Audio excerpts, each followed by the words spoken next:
Imagine being so consumed with a creative desire for expression that you're willing to jog halfway across the city, sweating with a backpack and a can of spray paint. That you'd be willing to climb even the highest walls in the city just to get a blank canvas.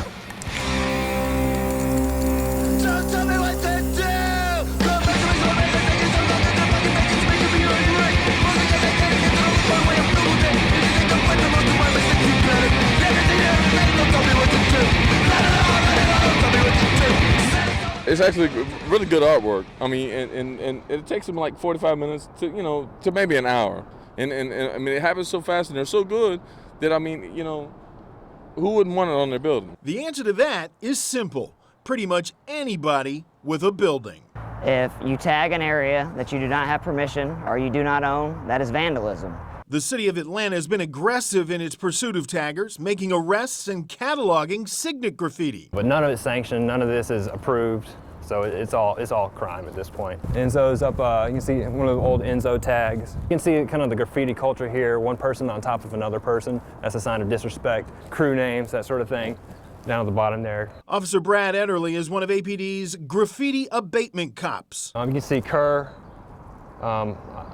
He was arrested back in September, and I brought up a lot of charges against him. That case is still pending.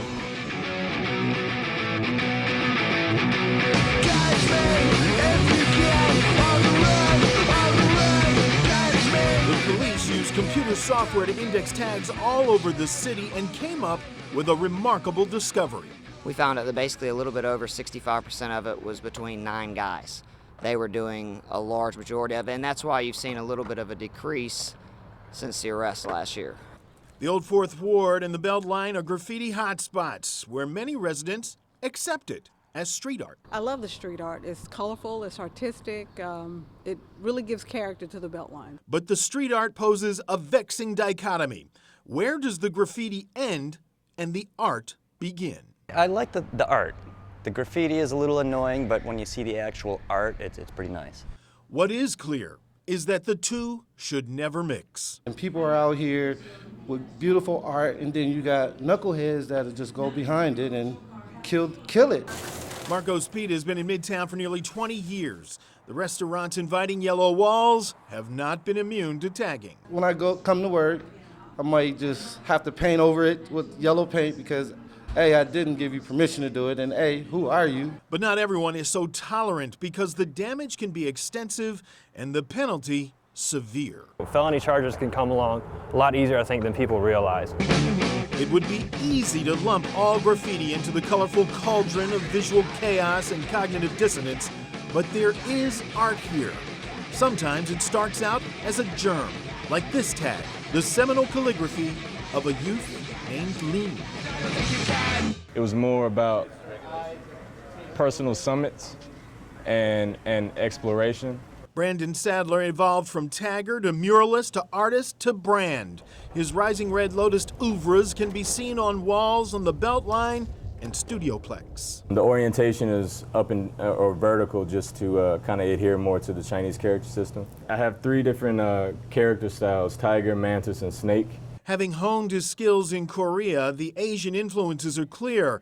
Though his work lives beyond labels now, the artist has never forgotten the tagger within. That art form taught me, one, how to gauge perspective, how to look at my environment and see what the idea, or how the idea could be articulated onto whatever surface it was. Long before the sun comes up, and despite a steady rain, the Southeast Regional Fugitive Task Force begins its day. After all, what better time of day to arrest a violent criminal than while they're asleep? It's 5:30 in the morning outside an abandoned gas station in Riverdale, where a detailed briefing is taking place about their first target. Deputy U.S. Marshal Mark Blackwood has developed information that Wallace Loggins, a Texas fugitive on the run for 8 years, is believed to be in a home nearby, staying with a friend. But supposedly they're dealing drugs and selling guns out of the basement. Loggins' mugshot is passed around to be memorized, and a plan of attack is mapped out in detail. So one of you will cover the front door, and then one of you swing around to the left. You'll see the basement door right there. Every possible scenario is gone over thoroughly. There are, like you said, there's vehicles in the driveway. Let's make sure we box them in if we can and clear them as we pass them. After several knocks at the front door, a woman lets the fugitive squad inside. There are several adults living in the home and 2 children, but no logins. Our target's not at the residence right now. They are familiar with them, unfamiliar with how long it's been since he's been here. There is a sense of disappointment, but there are more fugitives to catch. He's got a criminal history of aggravated assault, terroristic threats and acts, carrying concealed weapon, possession of methamphetamine, cocaine, possession of a firearm during a felony, etc., etc. Police, come to the door! After one more disappointment, their luck changed. At daybreak, fugitive Tyreek Eggleston was asleep in his apartment while task force members took up positions. Open the front door now! No one answers. We weren't going to go away. We continued to knock, and then eventually we did hear a sound of an individual inside the apartment. Every opportunity is given to the fugitive to answer the door. To gain entry into the residence without destroying any property. But at the end of the day, if we need to get in there and get a fugitive, we'll break the door down. They were about to enter through a sliding glass door in the back of the apartment when Eggleston showed his face and was taken into custody. Hey guys, we're clear. Man, do y'all have a warrant to come in there? Where'd you go to law school? Don't worry about all that. Did y'all have a warrant to come in there and search? Thank you for joining me, gentlemen. The next briefing, ironically, is in a church parking lot, and the target is a fugitive from New Jersey, Dawn Germany. She's a former stripper, AKA her name is Butter, or Butters. Deputy Marshal Callie Solis says she's been keeping a low profile in Atlanta, but still breaking the law. She is on Craigslist currently and Backpage trying to make ends meet. Police, come to the door! Germany is taken into custody without incident. It has been a hit or miss day for the task force, but the best result is no one got hurt. And in the 15 years since its inception, no one on the task force has been killed, though there are times they've been shot at. Within probably the last year, there's been maybe 4 to 5 for our office. They put their life on the line in relative anonymity, but task force leader Chief Inspector Keith Booker says there are enough rewards in what they do, including the appreciation of the agencies that they seek fugitives for. They know what we do, and we're not worried about getting the credit for it so much. One of the biggest sources of pride is in a hallway outside the task force's office. They call it Murderer's Row. The faces of hundreds of murder suspects adorn the walls. Suspects that have been captured by the Southeast Regional Fugitive Task Force since it began in 2003. It is not only a source of pride, but a reminder why they do what they do. But you also think about how many lives the people on those posters have wrecked, how many families they've wrecked, and the negative impact they've had on other people.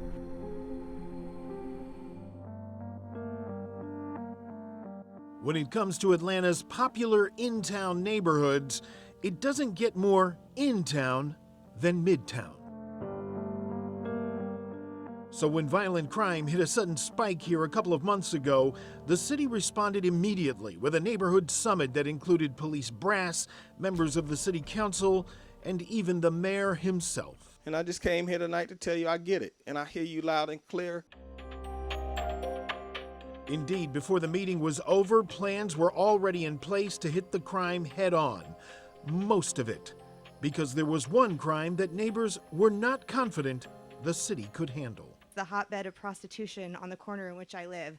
We know where it's happening, who's doing it, when it happens, and what they're doing, and there's been nothing to change it. And I think you'll see a change tonight. I didn't know about that area of prostitution, candidly, but I did. This is why this is a good meeting.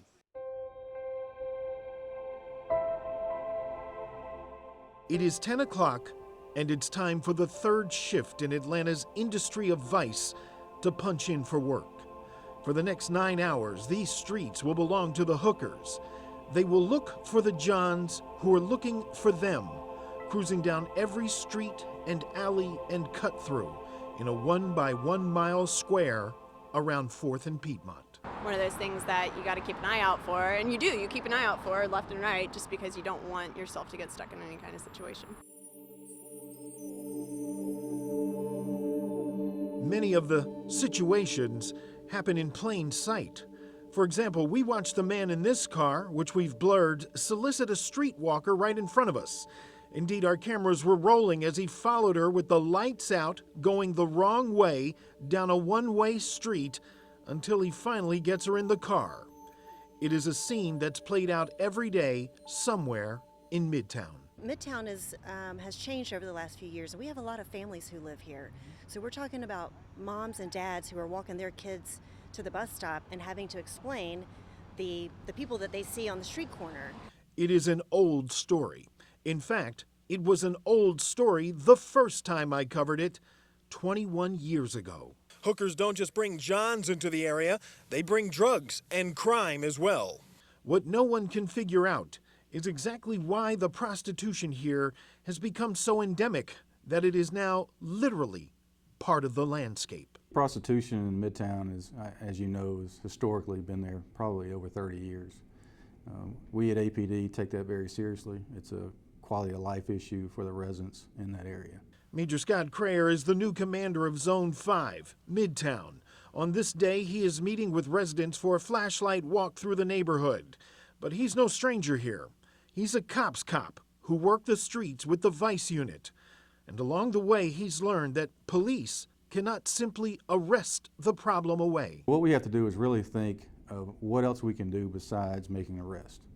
And I think one of the things we want to look at is bringing in outside resources to address the underlying social problems that these people are having, to force them to stand on a street corner and solicit sex for money. Other parts of Atlanta that have had similar problems with prostitution went so far as to rebrand themselves, like the old Stewart Avenue and Bankhead Highway. But that has not happened in Midtown and likely won't. We got to make sure that they know this isn't the place to do it, in the middle of people's yards, on their front steps, around their cars. Councilman Kwanzaa Hall has used legislation to expand the anti-cruising laws in the area to target the Johns. But he believes, like Crayer, that more needs to be done on the social services side. There's some people who are caught up in the predicament of prostitution like they are, and they need support, and they have drug abuse and addiction problems.